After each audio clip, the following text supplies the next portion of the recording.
Hello, everyone, and welcome back to the Maroon and White Pod. I'm Aoife Lynskey, and tonight I'm absolutely delighted. I've been trying to get him for a long time now. He's hard to get. The one and only Michael Hopper McGrath. Anyone that knows anything about hurling will have heard of Hopper McGrath, and his daughters now have made plenty names for themselves on the camogie field. He has two All-Irelands with his own club, Sarsfields, two All-Stars for playing with Galway, and two All-Irelands with Galway as well, and numerous accolades along the way. And I suppose, again, anyone in Galway hurling circles will know Hopper with the synonymous red helmet. But I'm thrilled to have you on, Mike. How are you? Good. Nice to be on, Aoife. No problem. Yeah, you look very refreshed and rested. How was the week? Huge congratulations. Look at sure, it was mighty, Aoife. We had a few great days and a few great nights, and you have to do that too. And to be honest, I suppose you'll be wrecked after it. But look at it's we're happy to do that, and look, it was mighty after Sunday. In fairness, it's nearly more. You'd be nearly wrecked more psychologically than physically. Just the kind of, I suppose, even though you had won 3, the pressure's still on when you're there. You want to win, like.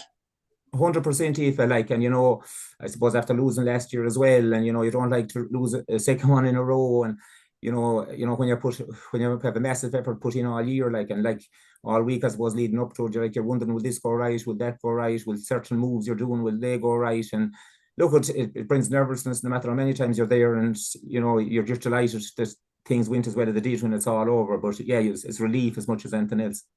Yeah, and I suppose you spoke about last year's loss. You probably talk sometimes more about the losses than you do of the wins. But I mean, this is an incredible achievement, like 4 All-Irelands, and you're in the last 9 All-Irelands. That's, it's some achievement for a club like of your size, that you've come and you've stuck together. What's the magic formula? What are you eating or drinking down there? Look at I suppose we won our first championship in 2016, if and at the time they were particularly young team. I suppose we probably came ahead of our time. Like Tara and Neve were the oldest at that time. They were 23 years of age, and like we won an All-Ireland semi-final that time then against Thomastown from Kilkenny by a pint. After came back from 5 down and got beaten narrowly in an All-Ireland final, but still a young team. Like, but I suppose the thing about it is, I suppose the impression is when we're on the go for 8 or 9 years that that we're probably aging and old, but and tired and all that. But if people do the research, the oldest in the team is 31, and I think every year we're feeding someone into the team or into the panel, and I suppose that's kind of driving everyone on. No one can kind of rest on their laurels or think like they're assured of a place, and I suppose that's as much as anything keeps the things fresh.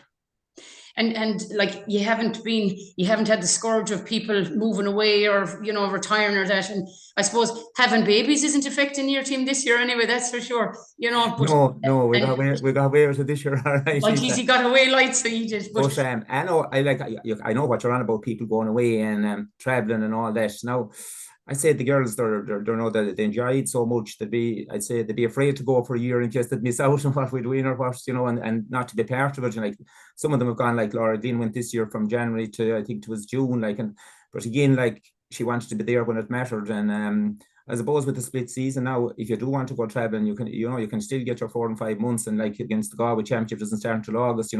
I suppose back before 3 years ago, you had to play some matches in April and it dragged on a bit. So that's probably one good thing of the come out of the COVID. Yeah, and Siobhan had her little yoga retreat as well. We spoke with Siobhan a couple of weeks ago. She got away. She went on a bit of a sabbatical as well, took time out from the county, and they had full focus on the club. So that I think she was gone for about 4 weeks. Yeah, I suppose she needed a break. I suppose she's still only 24 years of age, and like we've 9 campaigns done now and won 8 championships. She's been involved in all of them. So yeah, she was gone for a month. It did her no harm, in fairness. No, well, that's for sure. But like Hopper, you have done. First of all, tell us, where did the name Hopper come from? Someone said to me, I was saying to somebody today, I've Hopper on this evening, and will you ask him where did Hopper come from? What does it mean? Which is going back a while, if I tell you the truth. I'd say when I was 12 or 13, there was a neighbour of ours there, Lord Merson and Matty Martin, and he'd be bringing the cows morning and evening, milking the field across from us, and I'd be out hurling. We'd be all out hurling, like you'd be out hurling till to be dark at night. Probably would have been a lot more for doing. And at the time, I suppose there was a Wexford hurler, a Hopper McGrath, that won an All-Ireland with Wexford. And anyway, when I'd be hitting the ball or whatever, that he put the name on me, and it stuck. That's how it came. And that's how it came. And it hasn't moved ever since. You're just known No, as Hopper McGrath now. yeah, But so look, I it's suppose back to the championship, Michael. I'll be calling you Michael 1 minute, Mike the next, and Hopper the next. But I suppose back to the championship, it's always, if you get out of Galway, there's a fair good chance you'll give a good rattle at it at All Ireland series. And you didn't have it all your own way in the Galway championship, but I think you got better and better as the championship went on. And unless you take Sarsfields, like I've always said it, Mike and my own brother is over us in Ardrahan, and we always said, like, if you can ever get Sarsfields, like it's to stop Niamh McGrath. You know, we've like so much respect for Niamh, I suppose, and the girls. And like with this championship, Niamh has only got stronger and stronger as well. But then in the semi-final, you came from a 9 point, like you were down by 9 points. Like, I mean, with all due respect to Clonlara, the semi-final nearly looks like it was, you know, a better gig. What would you say to that? well, yeah, well, I suppose when it's all over, I suppose you can say that, Aoife. But yeah, go back Yeah. to the Galway Championship, I suppose, or more in the group stages, we beat them by 2 points. And I suppose that and I in the semi-final, it went to extra time, you know, and that was a real match probably that was helter-skelter, like, and we pulled away in extra time, all right, but look, there was nothing in it, it could have gone either way. And then the All-Ireland semi-final, Lochiel were a very good team, like we beat them the All-Ireland 2 years ago by 3 points, so we're well aware how good they were, had class forwards. But we didn't expect to have a 20 minutes like we had, you know, and to go down 9 points, 17 minutes into the first half, like, and we playing with the breeze in the first half as well. And you know, I suppose when we look back at the team and look back at their achievements, I suppose that 40 minutes will probably go down as the greatest 40 minutes of hurling, like when our backs were to the wall, and it was very easy, you know, after the success they had, not to dig deep and kind of say things aren't going for us today. But I think that showed, if anything ever showed, the character and the will to win and the closeness and the bond they have, that they were going to, at least they were going to go die with their boots on and see what would happen. And look at, we in the 58th minute, we were 2 points down. We rolled off 4 points in 4 minutes, like, and won away a pint at the finish. And like Clonlara, to be fair, you know, that they had a great year, like, and we looked at all their matches in the Munster, like the 2 matches with Galtier, the Clonalty match, the All-Ireland semi-final with Vincent's, and we knew they had good forwards and all that, like, and we could play them again in a week or two's time and it'd probably be a different match. But I think we got everything right on the day, and our hunger was unbelievable, and plus I think they missed a few chances as well. So like when you look at the match, you'd say I had it easy, but that wouldn't be the way we were thinking, or that wouldn't be the way you probably think in the match. It's just the way it panned out.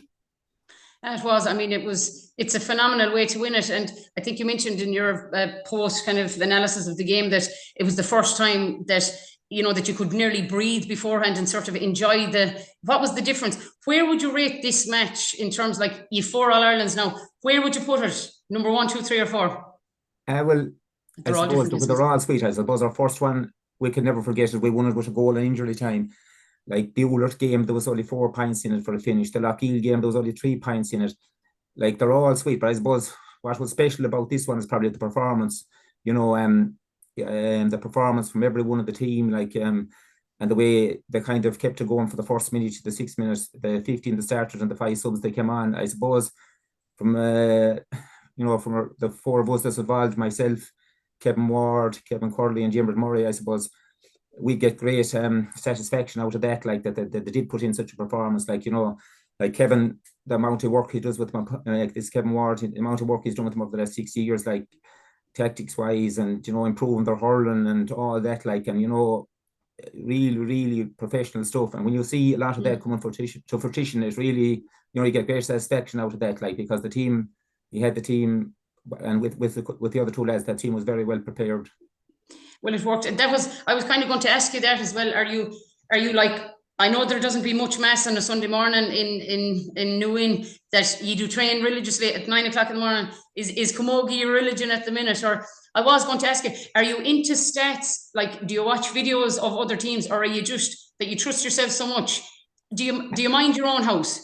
Well, we do, but then you can't ignore things either. Like, you know, That's you true, have yeah. to you have to study teams as well, and, like, you know, primarily it's probably setting up right ourselves, but you know, you just can't ignore, because when it gets to this stage of the competition, or when you come out of Galway, or even in Galway, like, there's teams with strengths, but 90% of it is probably playing to your own strengths, but you have to be 10 or 15% of it is how you notify the other team as well. Like, but yeah, going back to the Sunday mornings, like when we started first, that we probably for the 8 years we're at it, we're I always went to 9 o'clock of a Sunday morning. Like, I suppose a lot of the girls at the time and would be younger, and they'd have their work shifts maybe at 11, and we stuck Yeah. at it. And look, you have the day to yourself afterwards, and it's nearly like a routine at this stage.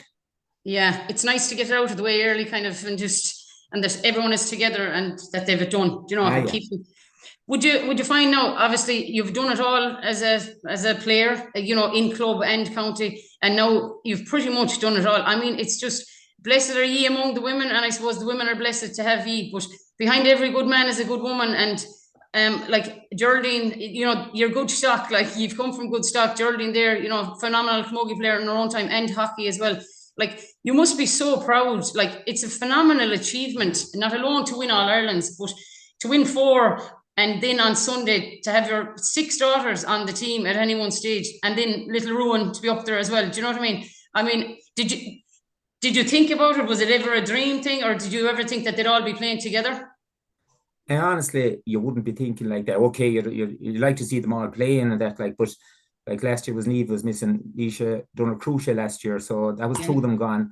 I think 2 years ago Orla had her cruciate gone, you know, and between the injuries and everything, I suppose, you know, you never get probably the 6 of them, you know, that'll be playing together. And but you look at when you're involved with a team, when you're involved with so many, and you won't be even thinking like that. But when it's all done, I suppose, and when you reflect back on it, I suppose it's nice that it happened, you know. But you wouldn't want to be caught up too much in it. Like, to be honest, it's about No. the It's an 29 added players. bonus, obviously. It's, Sorry? you know, and like, it's an added bonus. I mean, it's brilliant to win, but geez, to do it, you're like, you know, you're like the brothers, the Burke brothers now in St. Thomas's, and you know, it's brilliant. Like, it's lovely for you. And coming into Christmas, you couldn't ask for a nicer kind of Christmas present. But the girls there, like Laura Ward and Maria Cooney and Joanne Daly, she's kind of goes under the radar a lot, and I thought she had a phenomenal game as well.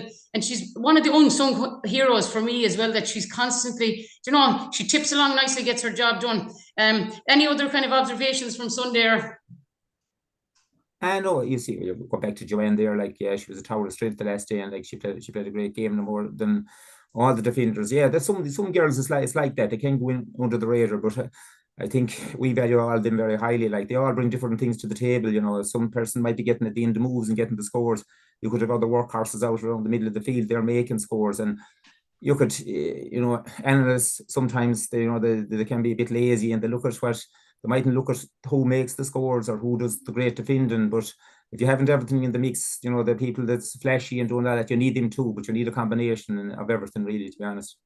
And like, you're blessed in the club as well. Do you know, when some clubs lose a girl to travel or to injuries, like you mentioned there, like, you've got a lot of injuries with Orla and Leisha, you know, and like, no matter what, the likes of Shannon Corcoran missing, you know, Cora Kinney injured. Geez, you've ones like, they're breathing down their neck. There's a girl every bit as good to come in, and I mean, that's a savage luxury to have as a club. No wonder you're doing so well. Do you know? Yeah, at the minute, like Shannon Corcoran, we hadn't the county final because of her shoulder injury. She's getting her operation in the end of December. But going back to injuries, like the first All Ireland we won, Tara Kinney was out with the dreaded cruciate. So, you know, there isn't many years. I think the only year when we bet shoulder at the Belly was when we won our second All Ireland. I think that's the only year that we'd everyone fit to play. The other All Irelands, like Orla was missing for one, Tara was missing for one, Shannon was missing one. You know, yeah, you know, their handicaps, no doubt, but you just have to get onto it. I suppose maybe in the first couple of years we wouldn't be able to absorb them type of injuries, but as we moved on and the girls coming up from underage, it has strengthened our panel. No, it's unbelievable. So you mentioned, I suppose we'll cut to the chase. I know people will be dying to find out after the match, Hopper. You were fairly vocal on social media about how you felt. Obviously, Niamh had a phenomenal game, and I mean, I've so much respect for Niamh as a player. I've played on her a blast of times, and she's an unbelievable. She's one of the best, well, club hurlers now, but she's one of the best hurlers in the county. And you kind of made it known that something had happened, that she wasn't playing county, you know, or why she wasn't playing county. Yeah, I look at you know, a couple of people. They all throw microphones in your face after the match, and rightly so, and you're in a high. But if you ask me about Niamh, or they were all on about Niamh's performance, and I suppose, you know, definitely what you're going back to, like, you know, she's only playing club for the last 4 or 5 years. That's not Niamh's decision. That decision was made for her. she stuck it out as long as she could, kind of, you know, probably since the present management are in, suspects to 18, they're probably going for their 8th year now. I think Niamh has been a peripheral figure in that setup. 7 years previous to that, I think she was one of the main players for Galway, won 3 All-Stars, was involved in the All-Ireland in 13. And I think since 18, you know, I suppose, like, we'd be, as a club, we love to see our players playing with Galway, you know, and I suppose Niamh's ambition always was to get as much out of her career she could as Galway as with Sarsfields. But look, we all know, the dogs in the streets know, everyone knows that she should be on that Galway team. Why? I have no answers. Reasons, I have no answers. But such is life, and I suppose at this stage of her career now, she's put that to bed, and she's probably hurling better than ever. Look at it, it's sad that these things happen, but you just have to move on, and that's the way it goes. And I suppose to go on the fence, like, it might have been put out there that she was difficult at training. Was that, or is that just all, you know? A good girl, Aoife. I don't know where that one came out of, but anyway. I better ask and keep them all happy. She'd be one of the best trainers, one of the most coveted trainers, and I think anyone that's ever trained would know that she'd be doing bits in her own outside of it. Look at as a club, we as a club, like, you know, we always encourage our players. Like, it's and I'm not going to beat around the bush. Like, when this All-Ireland was on in 2024, like, we hadn't one player starting. To me, it wasn't right. Like, you're on about Niamh, I could go on about Laura Glynn, Laura Ward, Tara Kinney, Maria Cooney. They were all forced out of the Galway setup. Orla, for the last 2 years, a peripheral figure.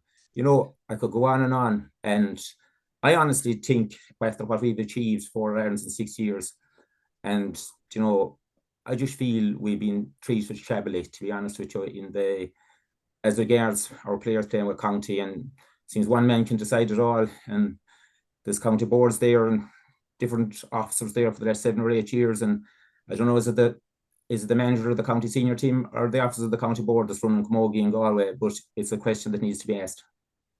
Well, like you said, Michael, I think anyone that knows anything about Camogie, you know, I think there'd be a few, like, there's 2 All-Irelands, one there, you know, in there recently, but if Aoife McGrath was playing in a couple of them, I've no doubt, and as a player myself and still at it, I've no doubt that Galway would have a few more on the... Look at Galway, the talent Galway had between 2010 to 2018. I was 3 years involved with Galway minor team myself, with Ger Lyons, Paul Killelea and Neil Huban, and we won in All-Ireland. But Galway have won in that spell 3 All-Ireland minors, 4 All-Ireland under 16s, have got beaten in a good few more finals. I think it's the best crop of players that ever came, you know, together.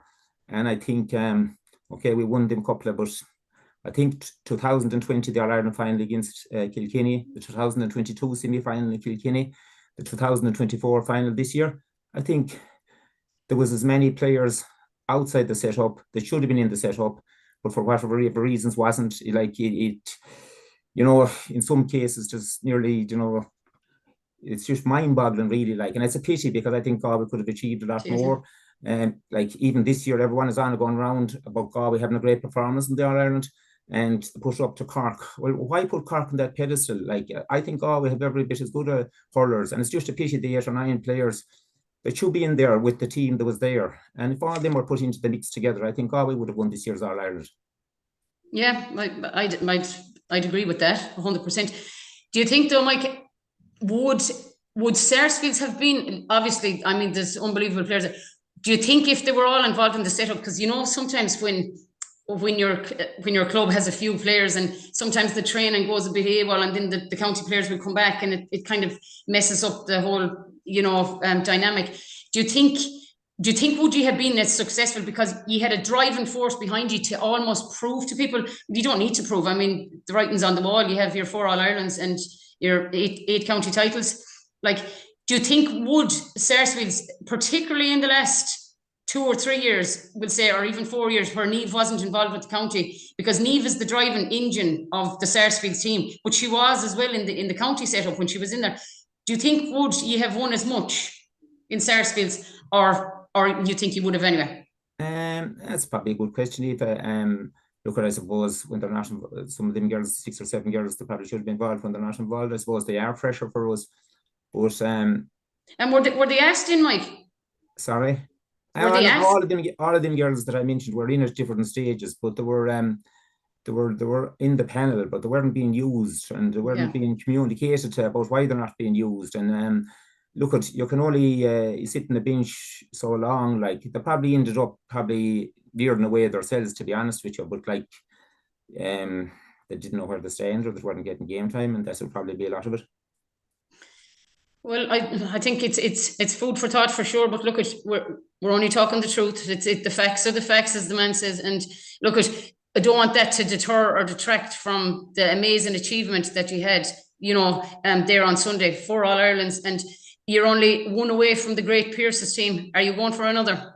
Look, to be honest with you now, it's only the couple of days after it, and so look, we didn't digest anything at all like that yet, and we're going to enjoy the Christmas and for sure, being honest, and look, when the time will come in the new year, I'm sure people will address things and see what can be done. But look, we're at the minute we're going to enjoy the Christmas and maybe organise a holiday during the year sometime that they deserve, and try and get on to people now that's out there that might have a few pounds to spare coming through the end of the year. Geez, shout out.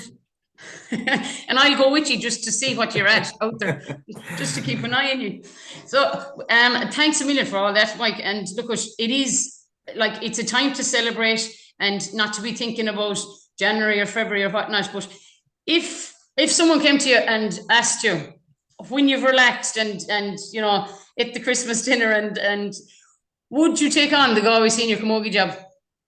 And no splinters now. Get off the fence and tell me straight out.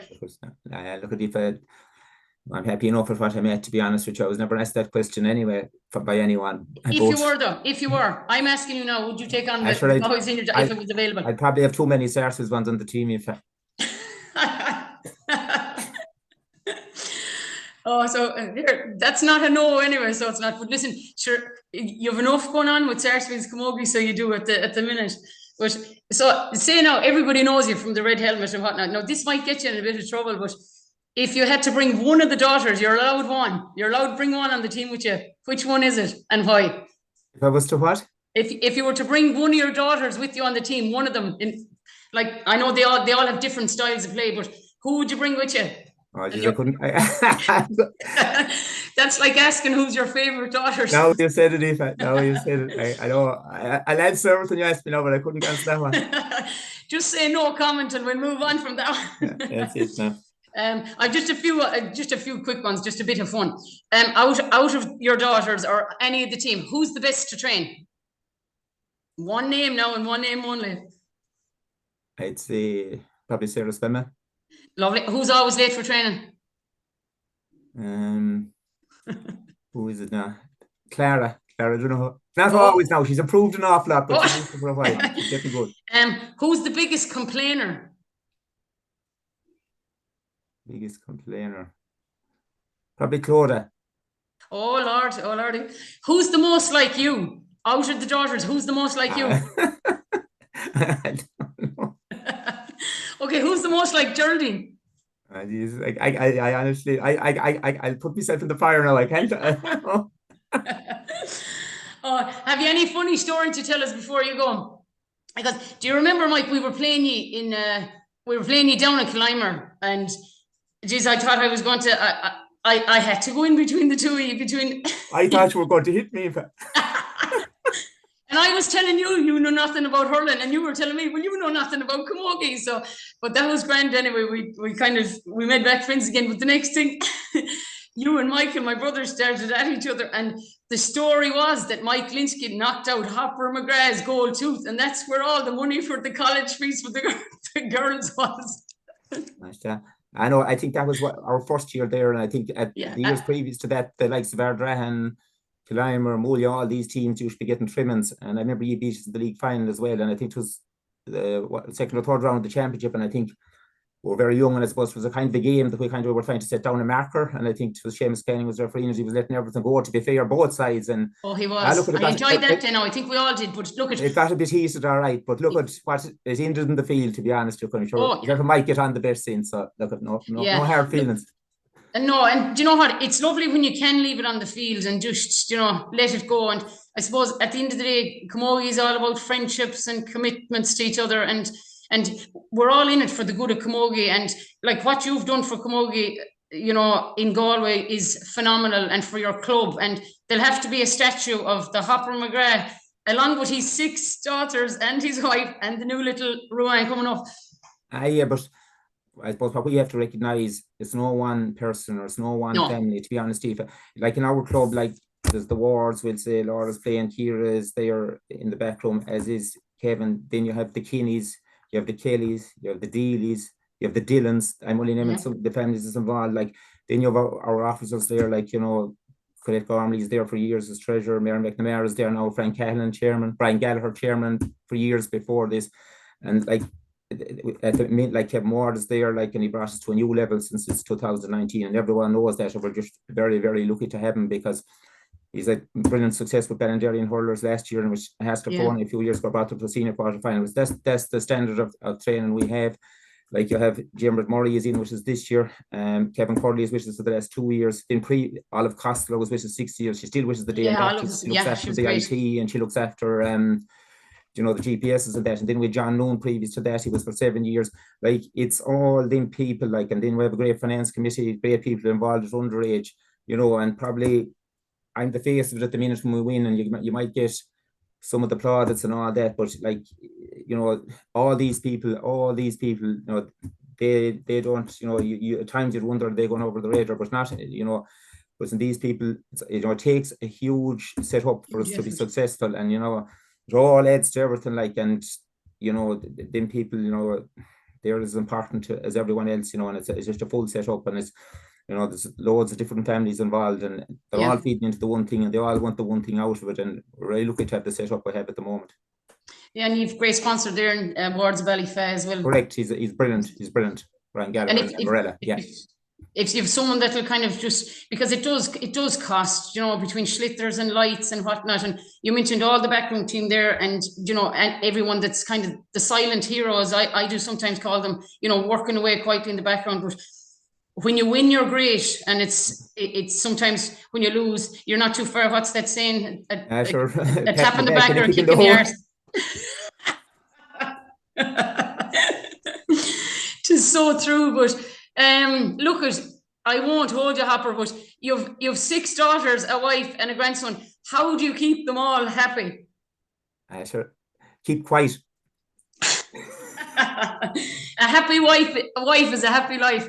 No, just to say huge congratulations again on your superb victory over True Clonlara, and fair play to True Clonlara as well.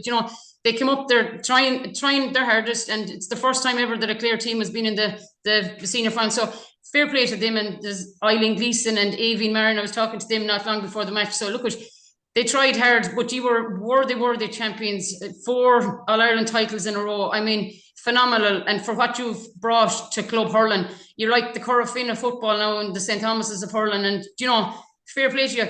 Your daughters are doing, and the girls on the Sarsfields team are doing what the men of Sarsfields did before. So listen, we commend you for that, and thanks a million for coming on.